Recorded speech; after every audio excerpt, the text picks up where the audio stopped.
On pourrait y passer des heures, on pourrait y passer des mois. On l'a vu avec les chiffres qui font tourner la tête, qui donnent le vertige. 100 000 applis déjà en santé. Je ne reviens pas sur tout ce qui a été dit. Les possibilités semblent infinies. Elles ne le sont probablement pas. Les limites semblent tout aussi importantes. Elles le sont probablement davantage encore que ce qu'on imagine. Ce qui veut dire que pour avancer un cran plus loin dans cette table ronde, il va falloir trouver un concept qui va nous permettre de faire le lien.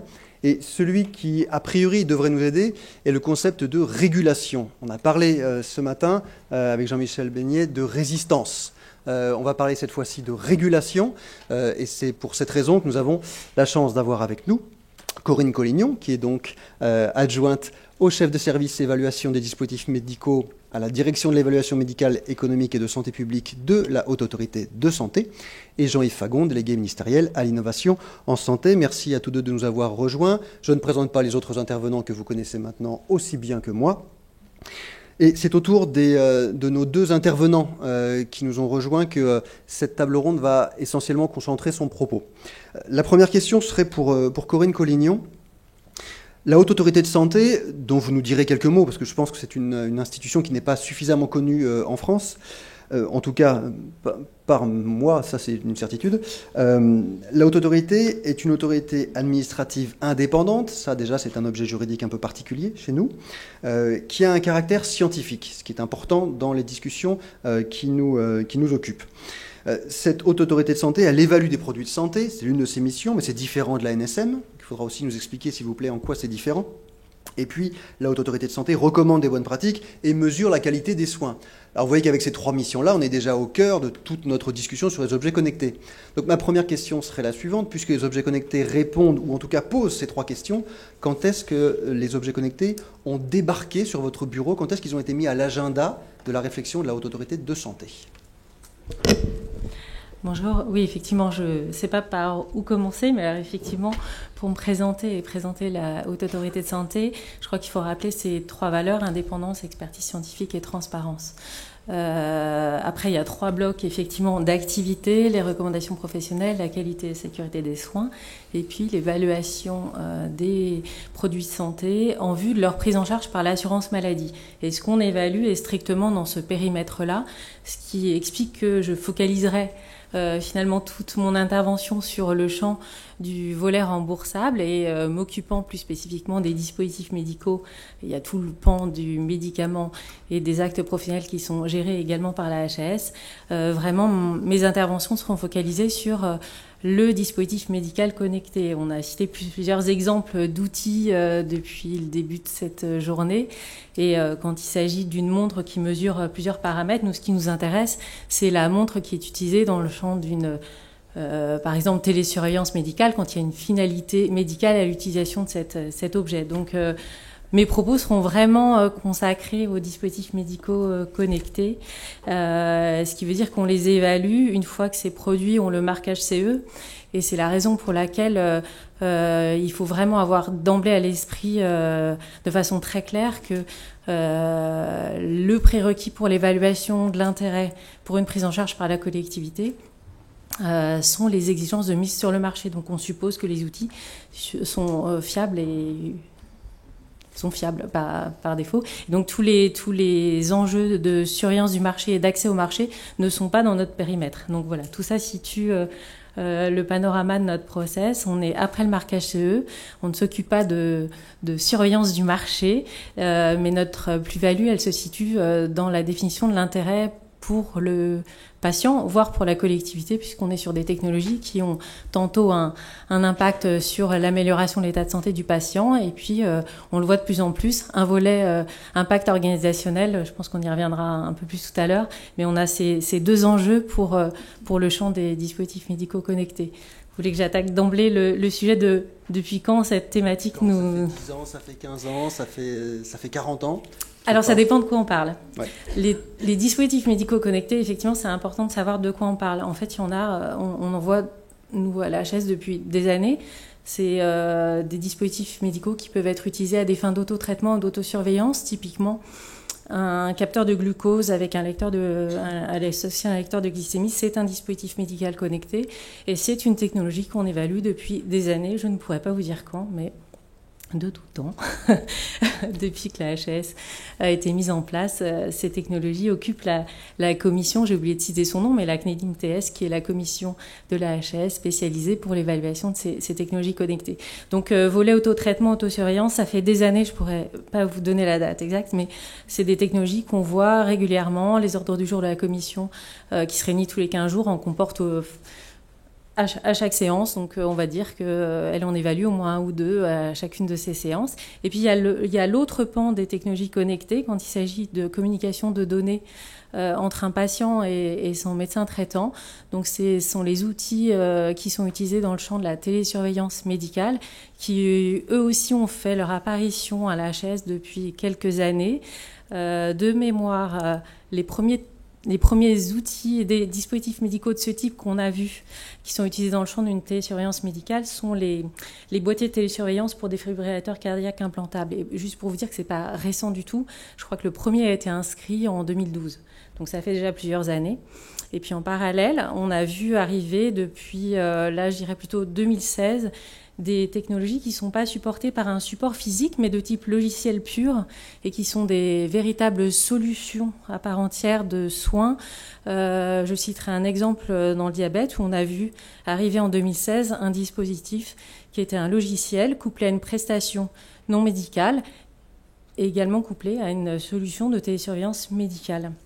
Donc 2016, et c'est à partir de ce moment-là qu'on a décidé de développer une réflexion qu'on a commencé, qu'on a attaqué par un petit bout, qui était l'actualisation des informations qu'on demandait à l'industriel pour soutenir son dossier de demande d'admission au remboursement, et qui passait par une véritable implémentation de la trame du dossier sur le volet description de la technologie, puisqu'on a c'est un thème récurrent, mais souvent ces dispositifs médicaux sont liés à un utilisateur, voire à plusieurs utilisateurs, et qu'il est important de savoir ce qu'on en attend, qui s'en sert et comment s'en sert. Donc c'est vraiment la particularité qui a été identifiée, je dirais, à partir de 2016. Et quand vous dites 2016, on a l'impression que ça remonte à l'âge de pierre. C'était jamais qu'il y a 2 ans, mais c'est déjà il y a très très longtemps. Quand on réfléchit un petit peu, et sans trop être spécialiste de ce sujet, on a l'impression qu'effectivement des objets connectés donnant lieu à remboursement, il n'y en a pas tant que ça. Enfin, ça n'existe pas, et puis ça va arriver, et c'est tout l'enjeu de savoir si certains vont arriver en masse ou pas. Finalement, vous semblez nous dire qu'il y en a déjà quelques-uns, que vous en évaluez. Un ordre de grandeur, c'est quoi? C'est une dizaine, c'est une centaine, c'est un millier d'objets connectés dans votre définition de l'objet connecté en santé, qui sont déjà sur le marché et donnant lieu à un remboursement? J'ai du mal à vous donner un chiffre, mais c'est extrêmement fréquent. Tout le champ de l'autotraitement et de l'autosurveillance, c'est déjà en soi un vaste champ.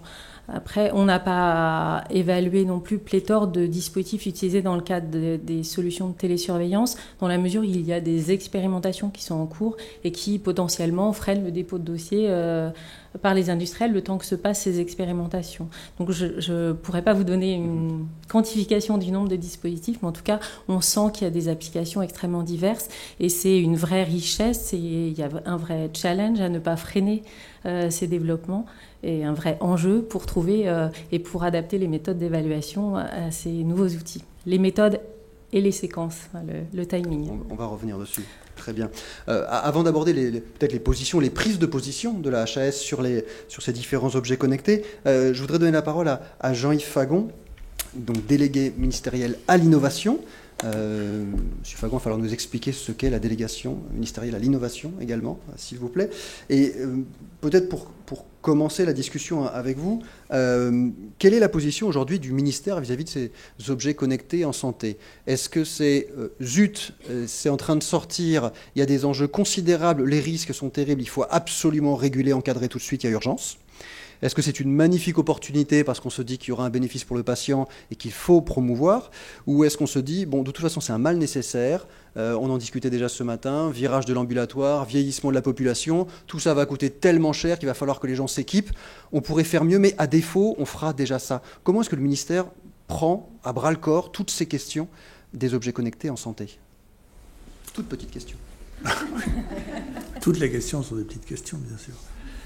Mais pour l'instant, le ministère regarde observe ce qui se passe et va petit à petit sélectionner. Moi, C'est amusant, mais je vais redire ce qui a été en partie dit. Ça fait quand même 30 ans qu'il y a de l'innovation en santé, et dont des objets, dont des dispositifs médicaux, dont évidemment des médicaments. Et donc, ces machines sont assez rodées Alors, il y a en revanche des événements nouveaux, surprenants, et qui vont être des éléments de complexité dans les capacités de mise sur le marché de ces produits et de ces innovations. C'est l'extrême diversité, c'est l'extrême complexité, et c'est des combinaisons. Parce que jusqu'à une période récente, le médicament, c'était facile, c'était une boîte. Le dispositif médical, c'était facile, c'était un objet, une technologie. Et maintenant, c'est le mélange de un dispositif plus un objet connecté, plus une organisation nouvelle, plus éventuellement une ou deux éléments complémentaires. Toutes ces composantes d'une nouvelle innovation étant à elle seule extrêmement compliquée à évaluer, à mettre correctement sur le marché dans de bonnes conditions, et puis à en savoir la plus-value pour les malades, pour notre système. Donc ça fait beaucoup de travail à faire, beaucoup plus qu'auparavant, mais malgré tout, les bases existent depuis assez longtemps, même s'il y a des nouveautés. Alors, comme vous me demandiez ce que c'est que la délégation, c'est une bonne question.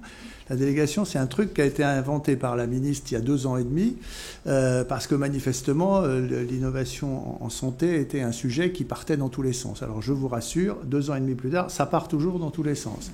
Tant mieux. Même des fois, ça arrive dans tous les sens. Et tant mieux, mais en même temps, ça va impliquer un système de régulation. Aujourd'hui, c'est assez intéressant parce que sur le numérique, par exemple, les pouvoirs publics n'ont pris une décision il y a maintenant un peu plus d'1 an et demi sur la sécurité de l'identité des patients et d'essayer de protéger cette donnée-là. Ça a été la seule, et puis maintenant, petit à petit, il y a quelques éléments qui se rajoutent dans le développement de ces innovations. Mais on est très très loin du compte pour l'instant, étant donné la complexité. Ce qui va obliger à changer nos modules et nos façons de faire. Donc je reviens au départ. Donc il y a 2 ans et demi, une charmante ministre me dit faut s'occuper de ça. Donc on avait commencé à essayer de s'occuper de ça. Je vais vous dire très clairement 2-3 problèmes quand même assez aigus.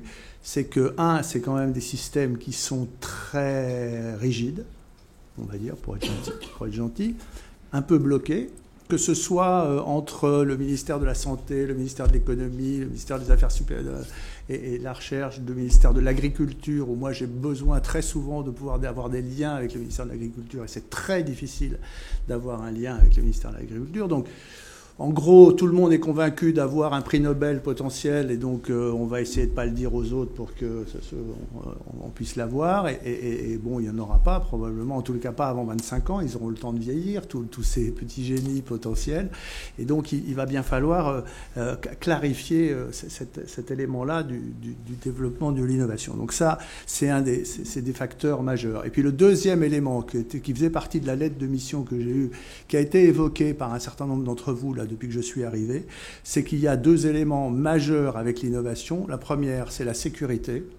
Et ce que plein de gens bougonnent tout le temps sur le système français, c'est long, c'est lent, ça traîne, etc. Il faut dire que c'est une des questions, et d'essayer de mettre en place des explications ou d'essayer d'anticiper un certain nombre de risques pour la population et pour des patients, et d'essayer de maîtriser le plus vite possible le risque. C'est pour ça que la NSM se fait traîner généralement 2 fois par an, alors qu'ils sont là pour ça, et qu'ils essayent de faire ça et justement de bloquer quand c'est nécessaire quelque chose qui n'a pas fait la preuve de sa sécurité pour la population. À mon avis, tant que ce système est une donnée de fond du développement des innovations, il restera un élément majeur qui bloquera éventuellement un certain nombre de développements tant qu'on n'a pas une démonstration que ce risque est minime, ou que ce risque est connu, mais est bien maîtrisé pour la suite. Ça c'est le premier problème. Et le deuxième, que je répète souvent maintenant, parce que dans une vie antérieure de simplement médecin hospitalier, on a observé une dégradation aujourd'hui de l'accès à la santé, et que ça ne va pas en s'arrangeant, qu'on est aujourd'hui avec une situation dramatique, qui touche plusieurs millions de personnes qui n'ont pas d'accès à la santé. Et par certains côtés, l'innovation, ça peut être une formidable machine à faire de l'inégalité. C'est-à-dire que ça peut aussi être un outil qui peut s'acheter quand on peut et de ne pas s'acheter quand on ne peut pas. Et si on fonctionne avec ce régime, c'est quelque chose qui est absolument catastrophique pour la santé globale de la population de notre pays. Donc là encore, il y a un vrai travail à mener, qui n'est pas, lui non plus, petit, mais, et notamment sur tous les sujets que vous avez évoqués, et notamment les objets connectés, il y a bien des problèmes qui doivent être réglés et permettre l'accès pour un certain nombre de démonstrations qui auront fait la preuve de leur efficacité pour la totalité de la population. C'est les quelques éléments sur lesquels moi j'ai essayé d'avancer petit à petit.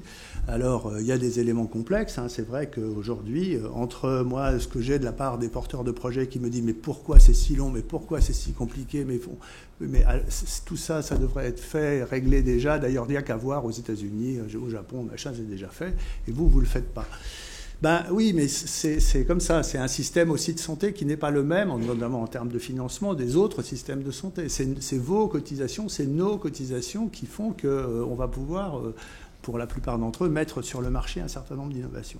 Donc voilà, c'est vraiment des propos très préliminaires.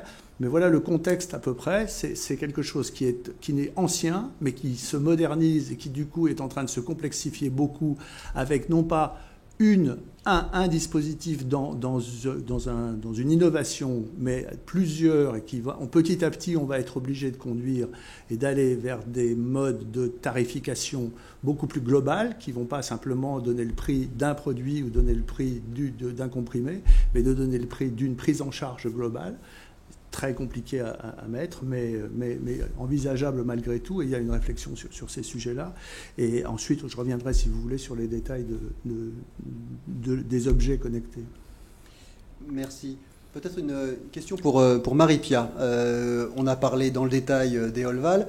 Aujourd'hui, quand on monte un projet comme celui-là, avec toutes les difficultés dont on a parlé et qui sont des enseignements extrêmement riches pour nous tous là, entre la nécessaire liberté, les marges de manœuvre dont on a besoin pour expérimenter quelque chose, et en même temps la nécessité, quand on innove, d'avoir des bornes pour savoir jusqu'où on peut aller, jusqu'où on a le droit d'aller.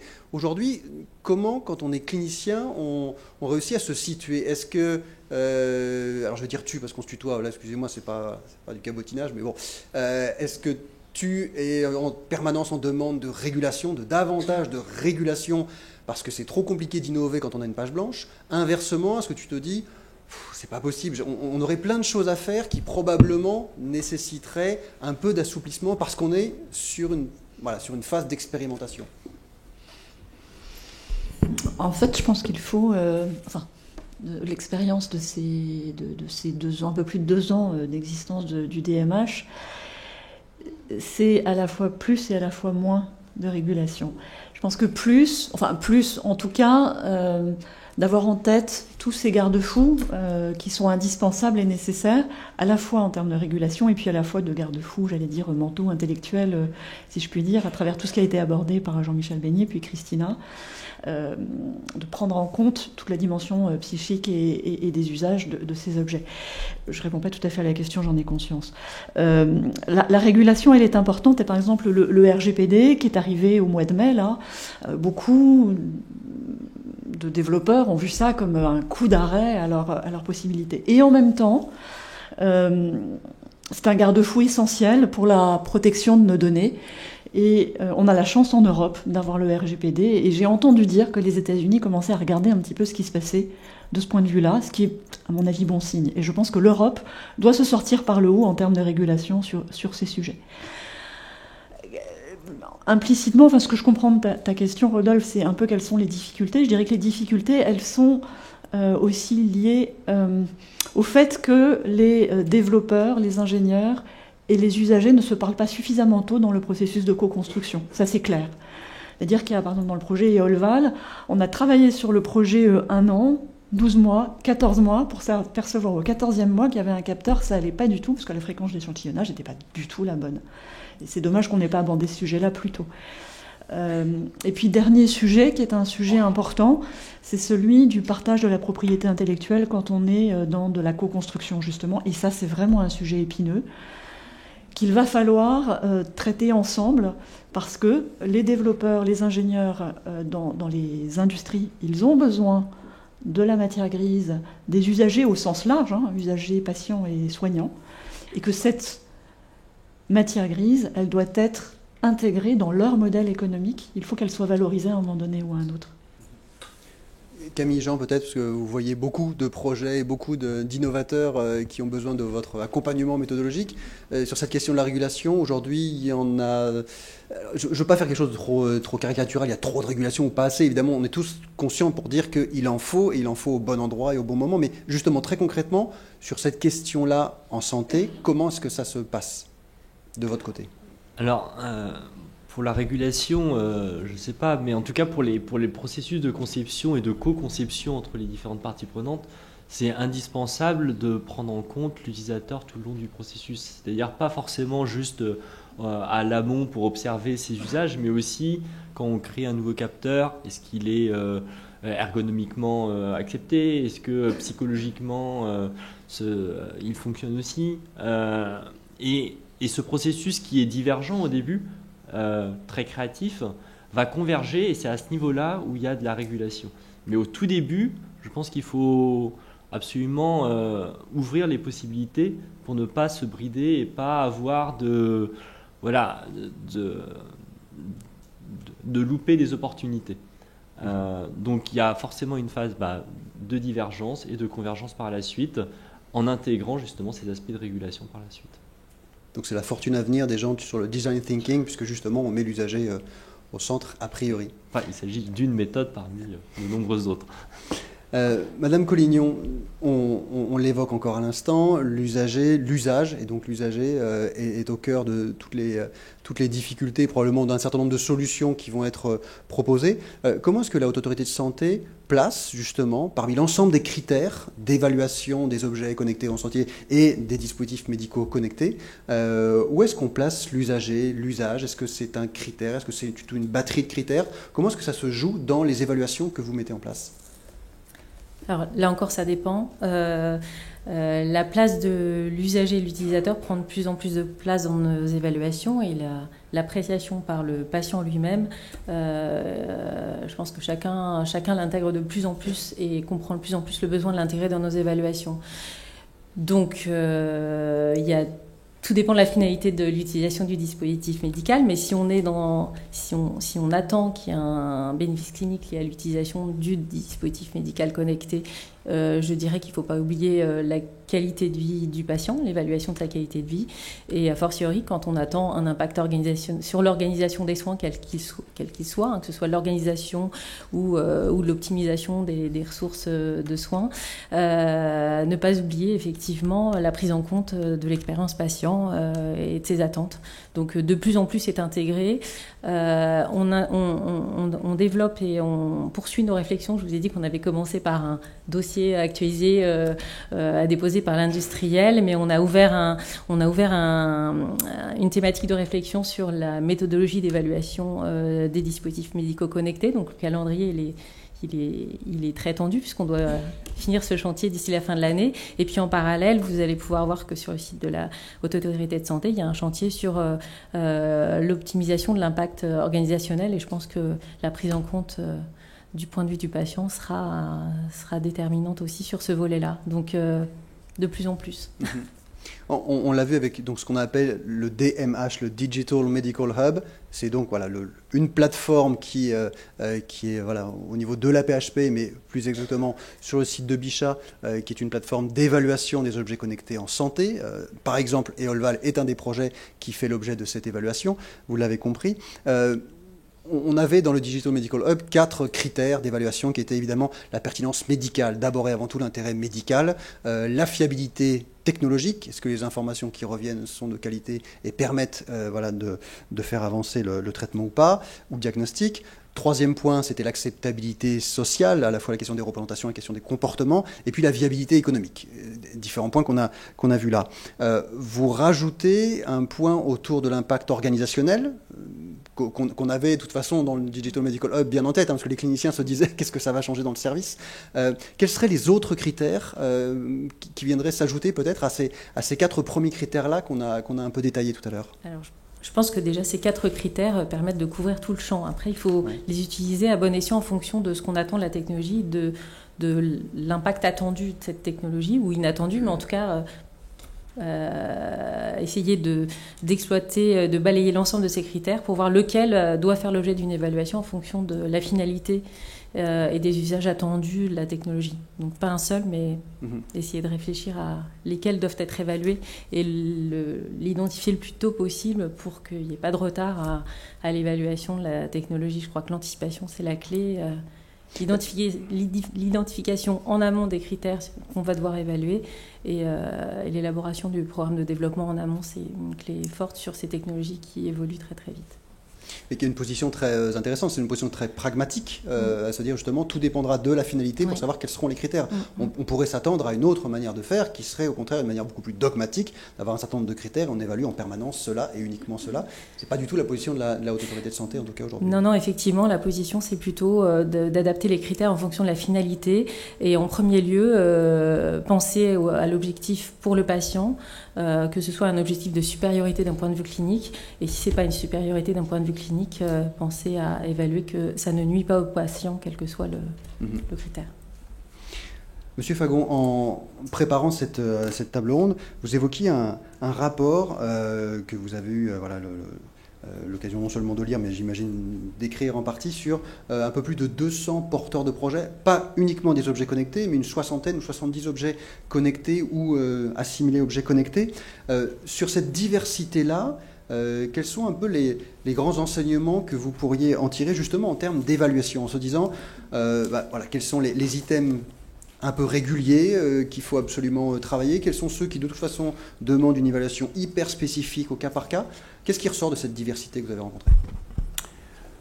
C'est qu'on ne peut pas élaborer tout de suite une règle du jeu, puisque c'est justement extrêmement diversifié. Donc, je vous donne quelques éléments. Donc, en 2 ans, on a effectivement reçu maintenant 229 à la date du 31 juillet. 31. On a reçu donc 229 projets. Alors, on les reçoit à tous les stades de développement dans le développement de leur projet, justement, et d'essayer de décoder un peu des choses. Certaines sont évidentes. Par exemple, sur ces 229 projets, il y en a une bonne cinquantaine qui ne sont pas en situation de nous dire pourquoi faire. C'est-à-dire qu'ils développent des bases de données, beaucoup de bases de données, mais ils ne peuvent pas nous dire pourquoi, quel va être l'objectif essentiel de cette volonté d'avoir ces données, d'accumuler des données. Puis j'ai rencontré plein de gens qui me disent mais c'est très souvent comme ça. Et c'est peut-être une très bonne façon de progresser. C'est-à-dire qu'une fois qu'on a des données, de justement pouvoir avoir des orientations autour de ça. Donc ça, c'est le premier point. Le deuxième point de cette large connaissance, je ne vous montre pas la diapositive, mais c'est que on a un peu une quantité de données extrêmement variable et le recordman de très loin, puisque 28% de ces 229, c'est le dispositif médical.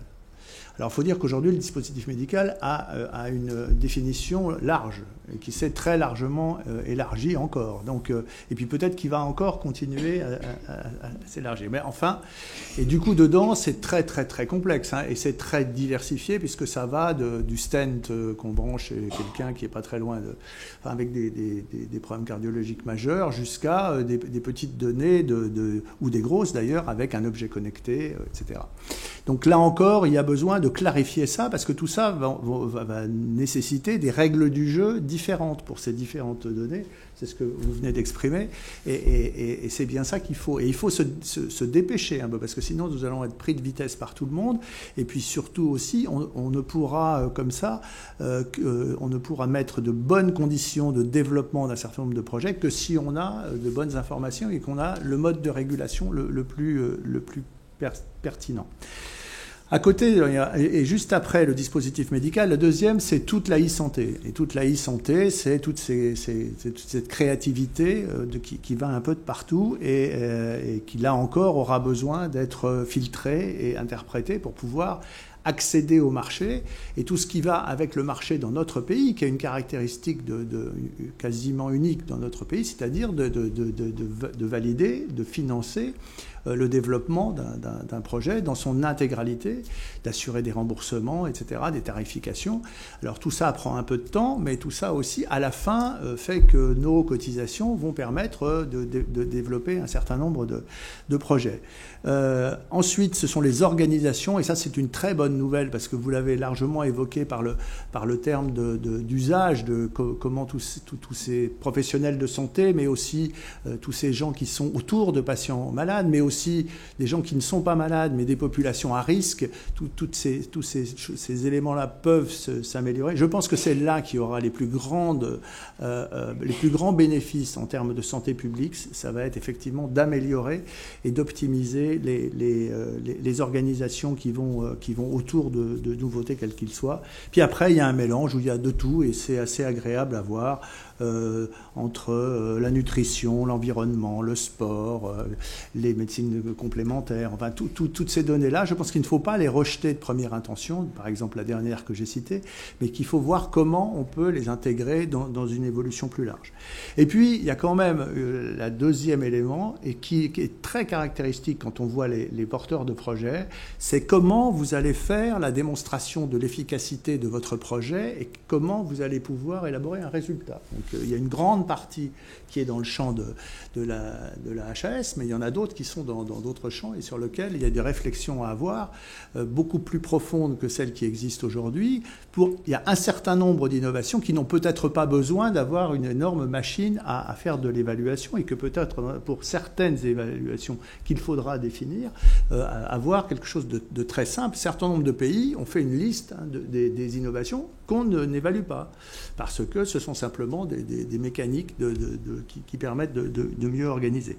Donc ce sujet-là sur l'importance, la qualité du résultat, mais de ne pas trop en faire non plus, c'est quelque chose qu'il faut essayer de valoriser rapidement pour qu'on puisse avoir ce développement d'un ensemble d'innovations, parce que je reviens que tout ça, c'est plusieurs innovations qui se mixent pour avoir un ensemble qui peut avoir plusieurs objectifs. Et si je prends juste l'exemple du dispositif médical ou d'autres choses, là, dans ce simple sujet-là, il y a des projets qui ont comme objectif d'améliorer une thérapeutique existante. On va utiliser quelque chose qui fait qu'on va moins se tromper, être plus efficace, plus pertinent, au bon moment, etc. Il y en a une deuxième qui sont améliorer des prises en charge, c'est-à-dire on va faciliter, notamment dans les personnes âgées, une meilleure façon, un meilleur usage, et on est bien dans l'usage, un meilleur usage de tout ce qui peut aller. Et puis après, il y a un certain nombre d'éléments beaucoup plus simples et clairs, c'est des mécanismes qui cherchent un diagnostic ou qui cherchent des diagnostics, et on aborde un sujet crucial qui va poser des problèmes considérables, c'est la personnalisation des nouveautés. C'est-à-dire que s'il va falloir faire un modèle pour chaque personne, parce que c'est comme ça que ça va être dans les 10 ans qui viennent, pas tout de suite, mais dans quelques temps, et il va falloir derrière aborder un sujet qui a été très peu abordé pour l'instant, c'est-à-dire comment on va financer. Est-ce qu'on va vous financer, vous, avec le même tarif que moi? Non, hein. Vous serez beaucoup moins cher, c'est normal. Mais c'est l'âge qui fera que ça sera normal. Mais voilà, donc il va bien falloir commencer d'ores et déjà à travailler sur les modalités de tarification d'innovation qui vont avoir des spécificités à un individu qui lui-même a sa complexité parce qu'il a d'autres maladies, il a un médicament qu'il ne peut pas utiliser avec l'autre. Enfin, tout ça, c'est une plus-value considérable, c'est une amélioration pour la santé de tout le monde, mais ça va être très compliqué à mettre en place. Voilà. Pour l'instant, on fait une petite pause. Cette question de la personnalisation, elle est cruciale pour un ou une psychanalyste. Forcément. Christina, quand on entend Madame Collignon qui nous rassure en disant effectivement la question des usages, elle est aujourd'hui de plus en plus importante et on la prend en compte. Marie-Pia, Camille, tout le monde le disait. Mais en même temps, ça fait 2 fois que je le dis aujourd'hui, désolé, mais en même temps, ça fera 3, on ne peut pas faire une analyse des usages qui soit uniquement statistique, un peu généraliste, un peu pour pouvoir avoir des critères pour permettre de passer pas mal de cas à la moulinette. Donc comment est-ce que ça se joue ça, notamment quand on est psychanalyste et qu'on se pose des questions qui sont aussi profondes que celles qui sont en jeu avec les objets connectés?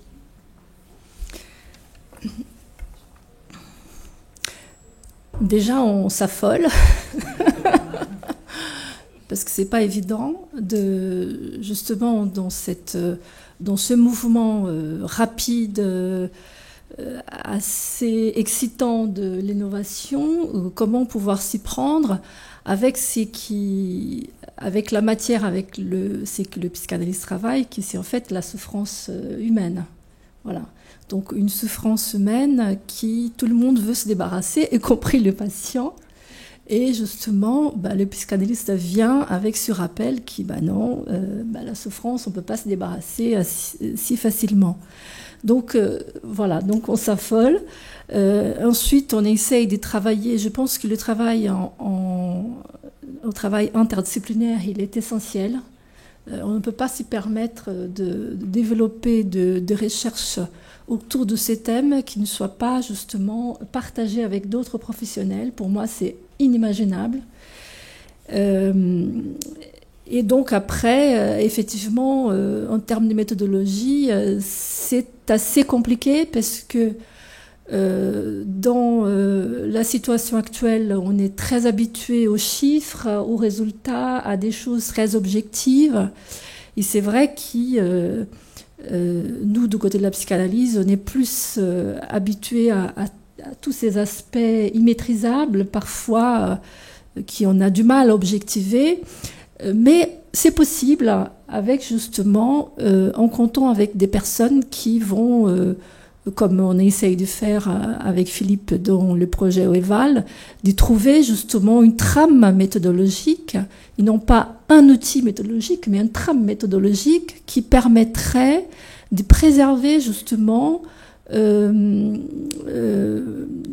pouvoir saisir cet aspect subjectif qui se déroule, qui est dans un processus.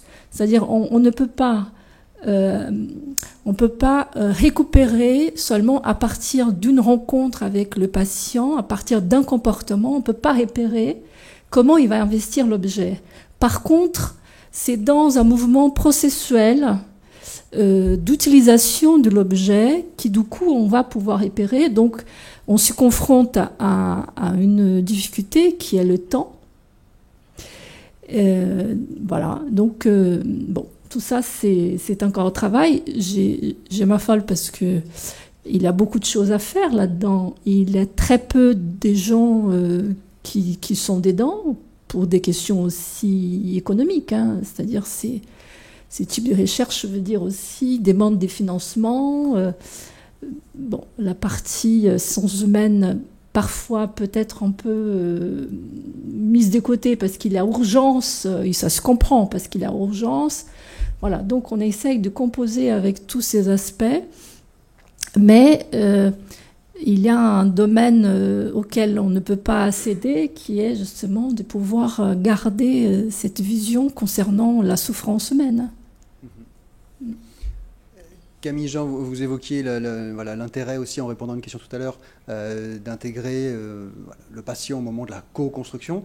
On entend bien un peu la même chose là avec Christina, c'est-à-dire que la souffrance, elle est à voir non pas sur une rencontre, mais bien sur tout un processus, ce qui veut dire que cet aspect-là de la souffrance doit être pris en compte avant même l'objet connecté, pendant l'utilisation, voire après. On a des méthodes pour évaluer ça en génie industriel ? Alors, est-ce qu'on a des méthodes pour évaluer la souffrance Je ne sais pas. En tout cas, pour essayer de la distinguer, peut-être. Mais c'est surtout des... En fait, ça ne va pas être les ingénieurs qui vont réussir à l'évaluer. C'est travailler avec les professionnels qui savent le faire. Donc, dans les processus de conception de produits, il y a peu de psychologues. Il y a des ergonomes ou des psychologues cognitifs. Et c'est pas pareil. Mais... Ah oui, chacun son... Mais donc on travaille beaucoup avec les ergonomes qui vont essayer de voir quels sont les... Alors au début, la conception des produits, c'était la hauteur d'une table, la hauteur pour la mécanique, etc.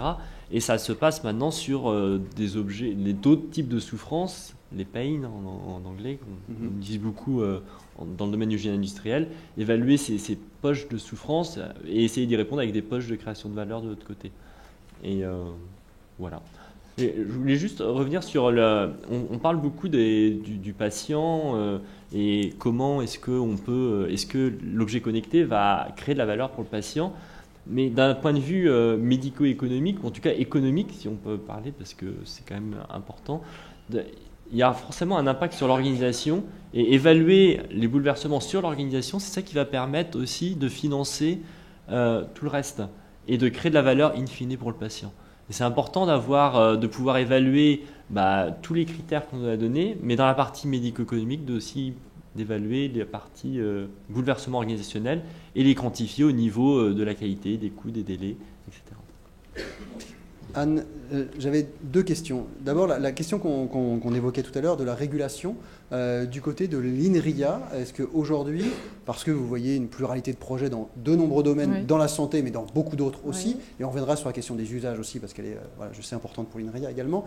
Cette question de la régulation, vous la vivez comment? Vous avez l'impression aujourd'hui d'avoir à la fois devant vous un long chemin pavé de bonnes intentions, parce qu'il y a plein de gens qui veulent travailler avec vous, il y a plein de gens qui ont plein d'idées, et vous dites c'est parfait, il n'y a plus que les limites technologiques qui sont là, et en fait elles ne sont pas si nombreuses.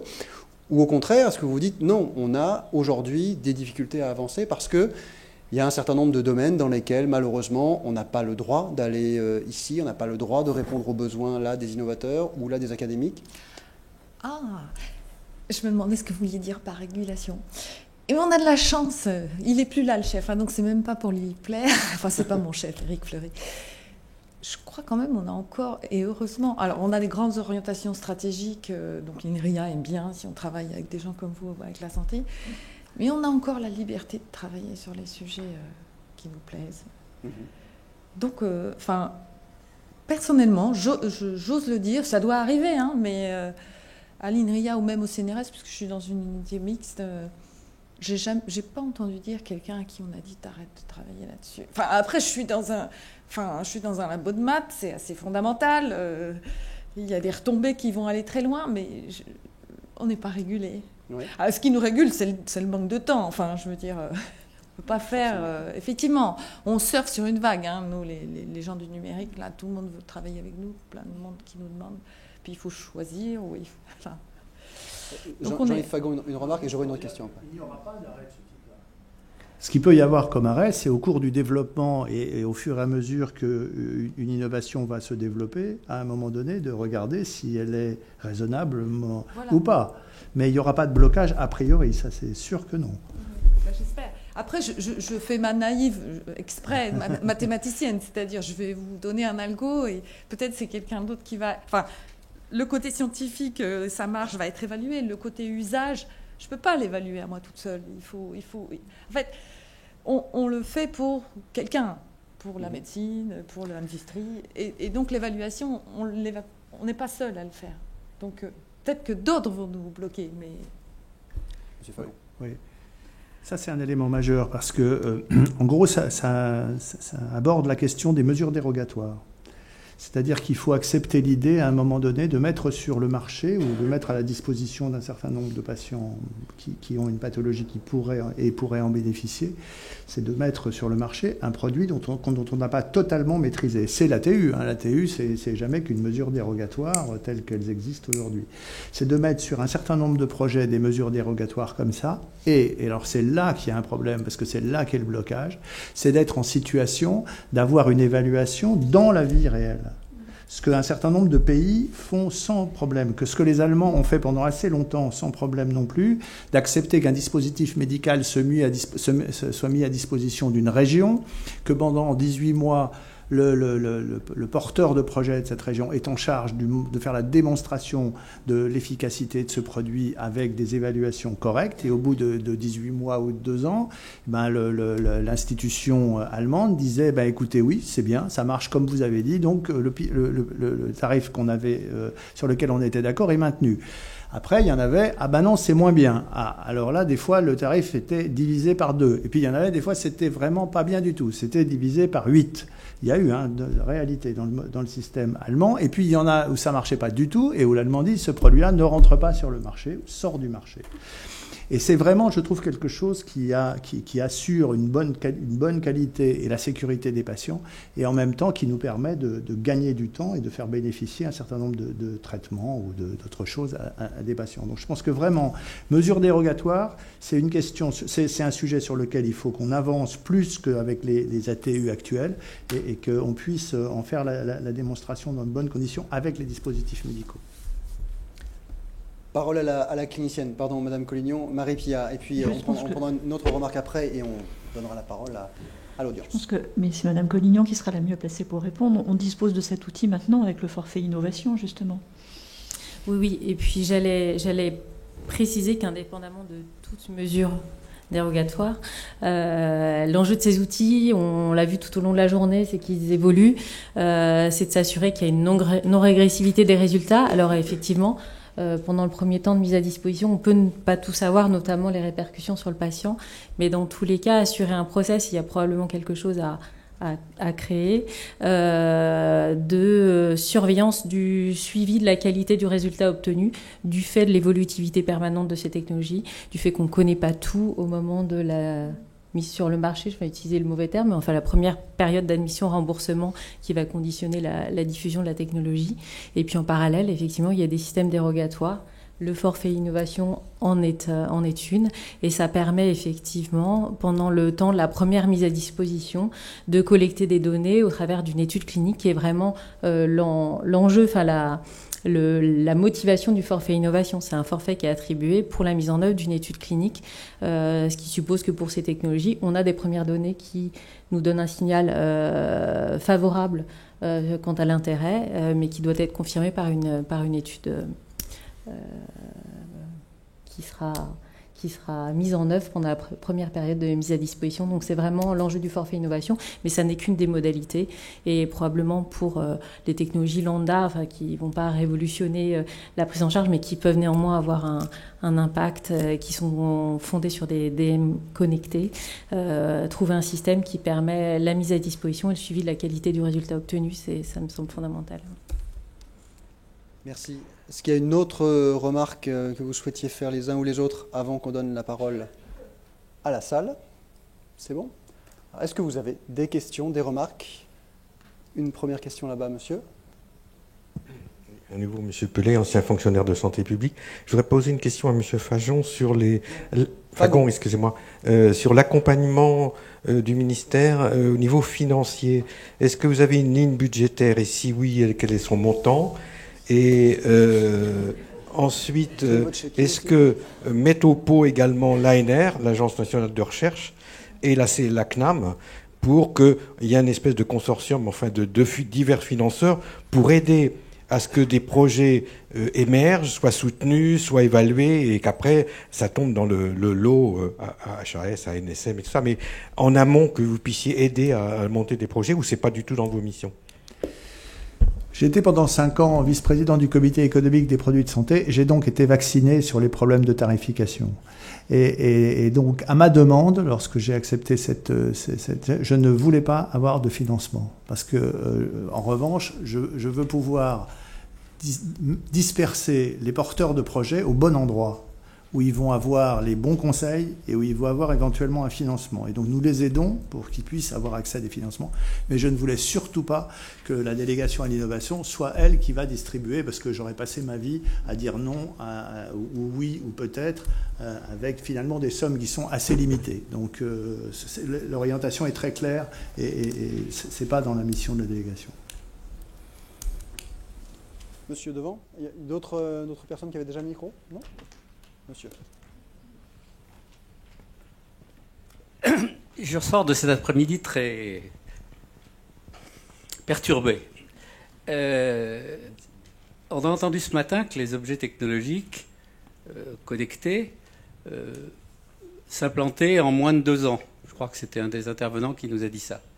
Ce qui veut dire que dans le plan que vous avez mis en place pour l'étude qu'on nous a longuement décrit, vous avez mis 18 mois pour le préparer, 2 ans pour l'évaluer. Vous allez arriver à 4 ans et demi, les objets connectés seront obsolètes. Donc ça pose une vraie question. Je pense C'est une question de dynamique, de temps et de faire qu'on est déjà dans un truc qui marche et qu'on ne peut pas se contenter de dire on va se poser, on va l'observer, on va regarder comment ça marche et on va donner un avis. Je pense qu'il faut changer de paradigme. Est-ce qu'on aurait imaginé, après la Première Guerre mondiale, que les techniques de chasse aux sous-marins allaient donner lieu à tous les appareils d'échographie qui sont aujourd'hui sur le marché et qui s'intéressent à un domaine complètement différent? Donc moi, ça ne me choque pas qu'il y ait des gens qui disent on fait des trucs, on ne sait pas à quoi ça va servir. Et il ne faut pas être systématiquement choqué. Je prends le côté paradoxal, bien sûr, il ne faut pas faire n'importe quoi. Mais l'esprit de l'innovation, c'est l'esprit de travailler sur des domaines d'incertitude. Et là, tout ce que vous m'avez montré, bien que j'ai un certain âge, montre que vous êtes dans l'ancien monde. Vous êtes dans le monde où on attend une cause, un effet, on va regarder ce qui se passe, et puis ensuite on va donner des prescriptions. Vous êtes dans une dynamique d'évaluation et de contrôle, alors que vous n'avez qu'un seul projet en route. La dynamique qui me paraîtrait essentielle, c'est que vous mettiez en œuvre une centaine de projets, avec de l'argent dans lequel par moment on gagne, par moment on perd. C'est ça l'innovation. Par moment on s'est complètement fourvoyé. Dans ma génération, il y a un ministre célèbre qui avait inventé des avions renifleurs pour le pétrole. Ça avait fait un scandale à l'époque. On a ce type de risque. Alors maintenant, il y a une différence fondamentale dans l'industrie et dans la santé. C'est que dans l'industrie, maintenant, on a le bouton reset et que vous n'avez pas le droit au reset. C'est vrai, un patient, vous ne pouvez pas jouer avec sa vie en disant on va recommencer à zéro. Bon, ça, c'est le contexte fondamentalement différent des industriels qui travaillent sur des objets. Mais la dynamique de l'innovation, pardonnez-moi cette critique amicale, parce que c'est aussi tout à fait passionnant, mais ça me paraît complètement contraire à ce que j'ai entendu cet après-midi. Peut-être sur le projet qui a mis longtemps à démarrer, etc., peut-être Marie-Pierre, on a vu justement toutes les difficultés. Vous avez parfaitement raison, mais encore une fois, alors l'évaluation ici, elle est sous-tendue par ce dont a discuté M. Fagon et Mme Collignon après, c'est qu'il y a aussi quand même, après, l'éventuelle prise en charge par la solidarité nationale. Et donc on est à l'étape d'après. Après l'innovation, il ne faut pas la brider, mais les startups et les entreprises, c'est leur job de prendre des risques. Mais après, c'est pas à la solidarité nationale de prendre des risques et de rembourser quelque chose qui, in fine, finalement, ne serait pas intéressant. Donc le temps de l'évaluation, c'est dans ce sens-là qu'il est nécessaire. C'est si la question sous-tendue par la start-up ou l'industriel de dire moi je prétends à la prise en charge par la solidarité nationale. À ce moment-là, l'évaluation elle est indispensable. Ensuite, qu'il faille réfléchir à des modes d'évaluation agiles qui sont dans une temporalité qui va de pair avec l'innovation. C'est bien la difficulté, c'est l'immense difficulté. C'est à ça que tente de répondre l'évaluation en vie réelle, mais qui n'est qu'une partie de la réponse, je pense. Et puis par ailleurs, l'évaluation dans le domaine des sciences humaines et sociales, bien sûr que c'est du temps un peu plus long, mais encore une fois, on est là non pas pour interdire, mais pour mettre des garde-fous et pour dire attention, l'utilisation de tel ou tel objet peut soulever telle ou telle question, réfléchissez-y avant d'inonder vos patients de l'objet en question. Maintenant, il n'est pas question de brider, je ne pense pas. Monsieur Fagon ? Juste pour dire que le modèle que vous écrivez, c'est le modèle nord-américain. Et les Américains, que moi j'ai vu à plusieurs reprises pour discuter avec eux, ils disent très clairement, on a à peu près une vingtaine de projets qui sont très proches les uns des autres, on les prend les 20, parce qu'on sait que de toute façon, il y en a 18 qui vont mourir, mais avec les 2 autres, on va faire nos affaires. Donc très bien, la France ne fera pas ça. Donc ce modèle-là ne pourra pas se passer comme ça, et donc il y a bien à remettre sur la place de minimiser les risques de dépenser nos cotisations respectives inutilement. Et donc peut-être que là, et c'est là où peut-être il y a un projet à faire du côté de l'Europe, c'est que des financeurs privés, plus que des financeurs publics, pourraient faire des modèles à l'américaine. Il n'y a pas de problème avec ça. Mais comme ça vient d'être dit, il est hors de question de mettre sur le marché et de le rembourser ou de le tarifer un produit si on n'en a pas la démonstration. Madame. Oui, bonjour. Odile Bugagnan, Société Resmed. J'ai 2 questions pour M. Fagon. La première concerne votre commentaire sur le fait que les Allemands faisaient, vous aviez dit au passé, très bien la mise sur le marché en mesure dérogatoire. Et donc, qu'ont-ils fait et qu'a-t-il amené à ce qu'ils ne fassent plus bien cette mise sur le marché ou ces mesures dérogatoires? Quelle est la réflexion qui les a amenés à changer? C'est ma première question. La deuxième concerne une remarque, question concernant la co-création. Donc, on a bien compris que c'était un point essentiel dans tout ce qui est changement organisationnel. Comment est-ce qu'on peut favoriser des forums très ouverts qui mettent en relation l'ensemble des acteurs de l'écosystème et des organisations, des startups aux entreprises plus établies, à tous les acteurs académiques et publics? Donc, sur votre première question, c'est que, en tous les cas, l'explication qu'ils nous ont donnée, c'est que la position initiale, c'était dans une région ou dans deux régions. Évidemment, au bout d'un certain temps, les autres régions ont dit, nous, ça ne marche pas cette histoire-là, il va falloir que nous aussi, on puisse participer sur, par exemple, une innovation particulièrement innovante et particulièrement, avec en tous les cas la possibilité d'un impact majeur sur la santé publique. Les autres voulaient jouer aussi, ce qui fait qu'ils sont plutôt passés sur un modèle national, mais avec le modèle national, ils ne peuvent pas mettre en place parce que les volumes et les modes de financement dépassaient leur capacité. Donc voilà, c'est l'explication qu'ils ont en bonne partie donnée. Ils n'ont pas complètement arrêté parce qu'il y a encore quelques petits projets sur pas petits d'ailleurs, quelques projets sur des choses qui ne sont pas des innovations de rupture, mais qui sont des innovations qui peuvent apporter une plus-value, notamment organisationnelle, où ils continuent à utiliser en partie ce modèle-là. Mais voilà, peut-être que ça va revenir, et puis peut-être que c'est la France qui va prendre le relais pour faire ça. Sur le 2, qu'est-ce que vous voulez que je vous dise d'autre que de faire que je suis d'accord avec vous sur le fait que la grande difficulté qu'il y a aujourd'hui dans notre pays, je l'ai évoqué tout à l'heure en disant que les différents ministres ne se parlent pas, je pourrais même vous en rajouter au sein même d'un ministère qu'il y a un vrai problème de coordination des efforts des uns et des autres.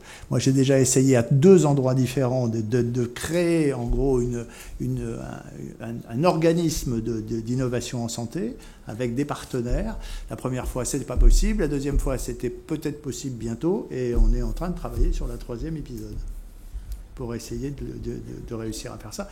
Enfin, c'est aussi vous qui devez jouer là-dedans. C'est-à-dire qu'il faut que les acteurs qui ont une ambition claire pour des développements d'innovation qui vont apporter des plus-values incontestables, c'est là où il faut faire passer le message aux régulateurs pour qu'on leur dise, mais là, vous êtes en train de bloquer un système dont on commence à avoir les premiers éléments d'une redoutable efficacité.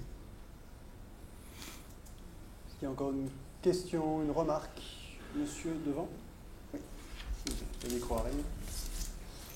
Ce sera peut-être la dernière question avant le mot de conclusion. Ce sera pour Marika. Bonjour, merci pour ces présentations très enrichissantes. J'avais une question pour Camille Jean. Justement, vous avez parlé de design thinking et pour être porteur de projet, enfin en tout cas en contribution à une start-up, je voulais savoir dans quelle mesure vous donnerez des clés de piste de réflexion sur justement la culturation aux méthodes d'innovation et mettre en place ce genre de techniques dans des hôpitaux, dans des structures de soins où on a du mal à réfléchir de manière interdisciplinaire et où on doit ouvrir les portes aussi à des professions qui sont, comme vous l'avez dit, pas forcément bien représentées encore et dont on a bien montré le besoin. Et la deuxième question, plus à M. Fagon, généralement à la HAS, c'est comment, dans une certaine mesure, par exemple, je prends l'exemple de l'Apple Watch, où effectivement il a été approuvé FDA. Demain, tout le monde achète une Apple Watch. On voit bien le discours marketing. C'est comment vous dites à la population française, il y a eu une efficacité démontrée, mais derrière, il n'y a pas tout à fait par exemple des méthodes d'analyse, d'évaluation qui correspondent à votre éthique, à votre façon d'évaluer, et donc prétendre à un patient qui ne soit pas remboursé pour telle ou telle innovation technologique. C'est comment vous gérez, effectivement, si la FDA approuve et que vous êtes en mesure de évaluer aussi le produit, et comment vous faites cette différence? J'ai plusieurs questions. Si j'ai pas été clair, je peux essayer de reformuler, enfin en tout cas. Je vais répondre à la première, c'était très clair. Comment passer ou comment essayer d'utiliser ces méthodes de design thinking qui ne sont pas non plus nouvelles pour les industriels. Donc c'est comment passer d'une idée à un produit qui réussit sur le marché. Ça passe par de la pédagogie. Nous, on est un laboratoire où il y a aussi de l'enseignement et on a la chance d'avoir plein de cœurs de métier, des designers, des ingénieurs, des ergonomes. Dans le laboratoire d'à côté, on a plein de médecins. Le fait de faire de la pédagogie fait que les personnes après vont les utiliser ces méthodes au cœur de l'hôpital. C'est aussi de réaliser des projets qui vont permettre, alors c'est très à la mode, les hackathons, les développements en 24 heures, les projets comme ça, qui vont permettre de faire connaître ces méthodes qui sont utilisées par les industriels et qui ont toute leur pertinence dans les objets connectés. Si vous voulez, bien sûr. Puisque maintenant le ministère fait partie de la HAS, voilà, donc vous avez... Donc effectivement, la HAS est indépendante. Donc je reviens là-dessus. Le ministère le souhaite. Je vais essayer de répondre à votre question. En fait, la FDA, avec l'actualité récente à l'Apple Watch, a une approche intéressante. C'est-à-dire que répondre à cette question, ça impose de revenir sur ce que fait la FDA et le remettre dans le contexte en France. Finalement, c'est l'équivalent du marquage CE, là, ce qui se passe. Donc, si on se dit que le marquage CE, c'est le prérequis, nous, on vient après. Donc, après, ça veut dire qu'un industriel, donc Apple en l'occurrence, demanderait le remboursement. Donc on lui demanderait de définir la finalité de l'indication médicale de l'utilisation de son Apple Watch. Et à partir de là, la démonstration de l'intérêt clinique ou organisationnel à l'appui de sa demande. La finalité, c'est bien la prise en charge par la collectivité nationale, c'est pas la diffusion de l'Apple Watch en France.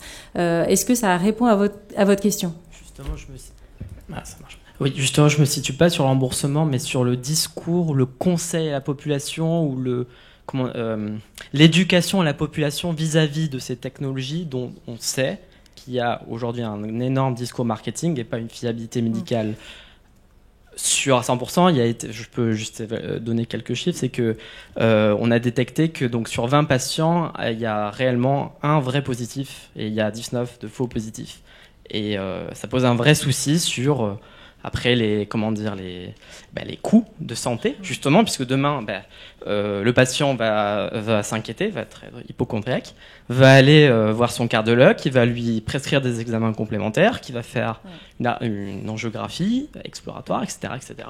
Et vous, comment, vis-à-vis de ce contexte socio-économique important, vous positionnez en termes de promotion, discours d'éducation à la population ou de prévention, de attention, sachant qu'effectivement c'est un dispositif médical, mais vous voyez ce que je veux dire, en tout cas ces questions qui aujourd'hui sous-tendent à des problématiques sociales. On peut imaginer que si l'utilisation de ce type de montre créait un surrisque pour la population, on peut imaginer, dès lors que ce produit aurait le marquage CE en Europe, que l'ANSM se charge du sujet et prenne une action de police sanitaire. Donc ça ne nous regarde pas. C'est tout le volet mis sur le marché sécurité sanitaire. En revanche, si l'industriel venait dans une démarche de prise en charge, là on regarderait les données tant d'un point de vue fiabilité. La base, c'est est-ce que la mesure est fiable, et ensuite est-ce que la mesure est utile. Et du coup, notre objectif quand on fait une évaluation, c'est bien faire le tri entre ce qui est de l'innovation technologique et ce qui est réellement utile pour le patient ou au sens large, patient ou organisation des soins. J'espère qu'au travers de ma réponse, le jalonnement du process et de l'enjeu de nos évaluations est plus clair et comment ça s'articule avec l'assurance du marché et ce type d'aspect. C'est très clair. Je voulais juste repréciser aussi, juste pour ajouter un point de réflexion, c'est justement, je pense que la population française a besoin de communication de la part des institutions publiques. Alors HAS ou ANSM, je ne sais pas. En tout cas, est-ce que vous réfléchissez à un rôle ? Parce qu'on peut faire des campagnes de prévention, mais je pense qu'il y a aujourd'hui, compte tenu du contexte, un besoin d'information, compte tenu aussi des fake news et tout ça, de réellement bien informer la population sur ces sujets. Et est-ce que alors si c'est la NSM, tant mieux, ou la HS, mais est-ce que vous réfléchissez à ces sujets, puisque vous êtes caractère scientifique, donc à une visée aussi de promotion de la santé. Une réponse voilà. Mais je finirai avec ce propos, en tout cas. Et puis un point de Marie-Pierre après. Effectivement, on sort du volet remboursement. Il y a déjà eu des... Je ne sais pas si le micro marche. Des documents d'information sur les règles d'utilisation des objets connectés. Ça sort complètement de mon périmètre d'évaluation. Mais oui, il y a déjà eu un travail fait sur les objets connectés à l'HS, les règles, les 101 règles sur les objets connectés. Et puis par ailleurs, ce volet police sanitaire là, qui incomberait plutôt à l'ANSM. Je n'irai pas plus loin sur cette question. Marie-Pierre, tu voulais ajouter un point sur ça?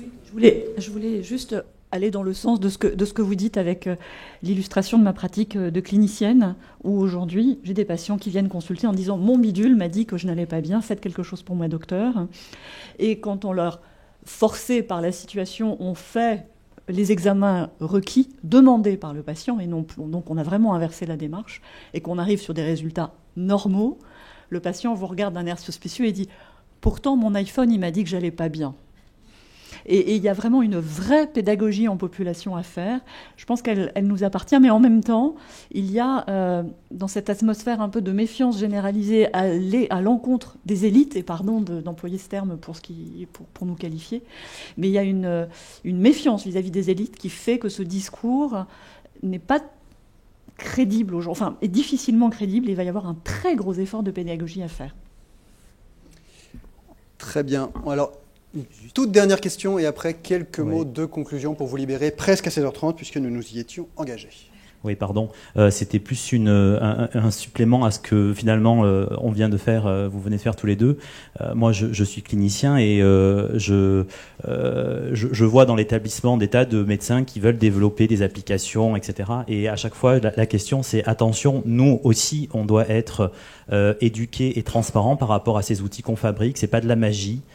Si on prescrit une application à des patients, on doit s'engager dans cet ordre-là. Et est-ce qu'on est prêt à prescrire des objets de confort? Non. Si on prescrit en disant utiliser cette application, on doit, nous, professionnels de santé, comme on prescrit un médicament, s'engager à ce que cet outil numérique soit utile et les protège et soit positif pour eux. Donc je pense qu'il y a aussi dans la communication avec le public, il y a aussi, nous, professionnels de santé, devons nous emparer de cette question-là. Qu'est-ce qu'on prescrit aux patients? Qu'est-ce qu'on est en train de fabriquer parmi les 100 000 algorithmes disponibles sur les stores? Effectivement, il faut qu'on donne des choses évaluées parce que c'est notre rôle de prescrire et pas faire de la publicité pour des startups A, B ou C. Merci.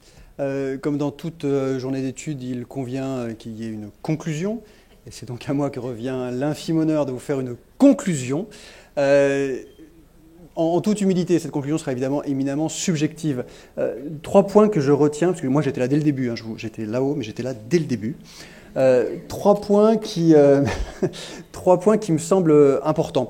Le premier qui tombe sous le sens, mais en fait dans la discussion qu'on peut avoir avec les copains au bar ou au dîner de Noël, ça tombe plus aussi évidemment sous le sens, c'est que parler d'objets connectés est en fait infiniment trompeur, puisque l'objet connecté, la balance connectée, l'Apple Watch, finalement ça n'a pas beaucoup de sens à isoler d'un ensemble de systèmes, on en a reparlé avec chacun des intervenants, qui lie évidemment le patient, le soignant, les données qui sont derrière, la technologie, et puis le système organisationnel qui doit traiter et suivre le patient. Ce qui veut dire que parler d'objets connectés est en fait assez trompeur et trop réducteur, puisqu'il faudrait parler, tout comme on ne parle plus d'activité mais de parcours patient, il faudrait parler d'une certaine manière d'un processus d'objets connectés, ou je ne sais quel terme employer, mais pour montrer que l'objet tout seul, alors que c'est évidemment lui qu'on voit sur les étagères des magasins, cet objet-là tout seul n'a pas beaucoup de sens.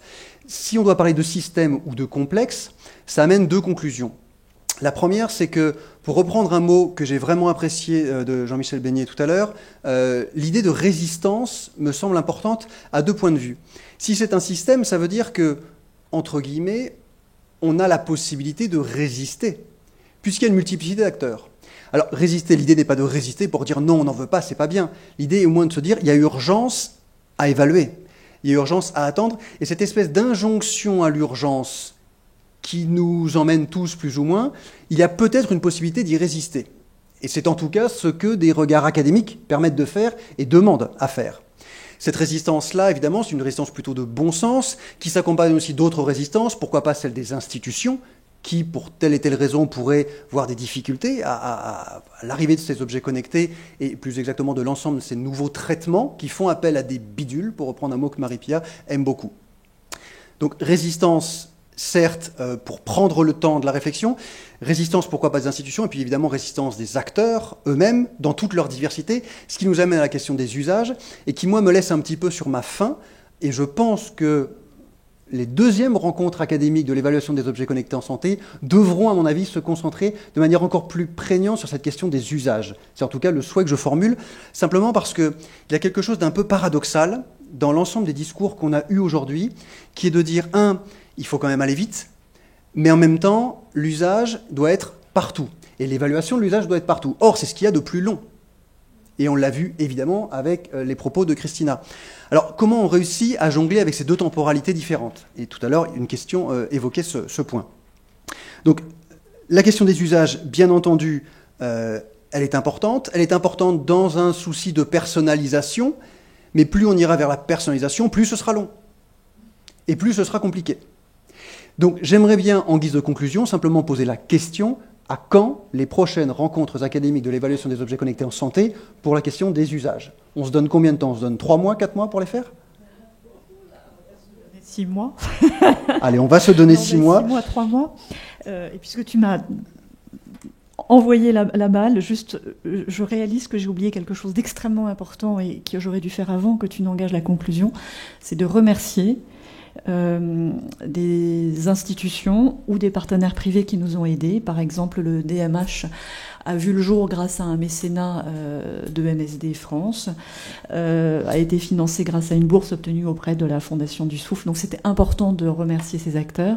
C'est important de remercier les acteurs institutionnels. On l'a dit en début de matinée, l'université et la PHP. Et je te relance la balle sur à quand les deuxièmes rencontres? Pas plus tard que dans 6 mois, c'est sûr. 3 mois, c'est peut-être un peu court, même si il y a urgence. En tout cas, merci à tous. Je vous propose d'applaudir nos intervenants et de vous remercier pour votre attention, et à très bientôt.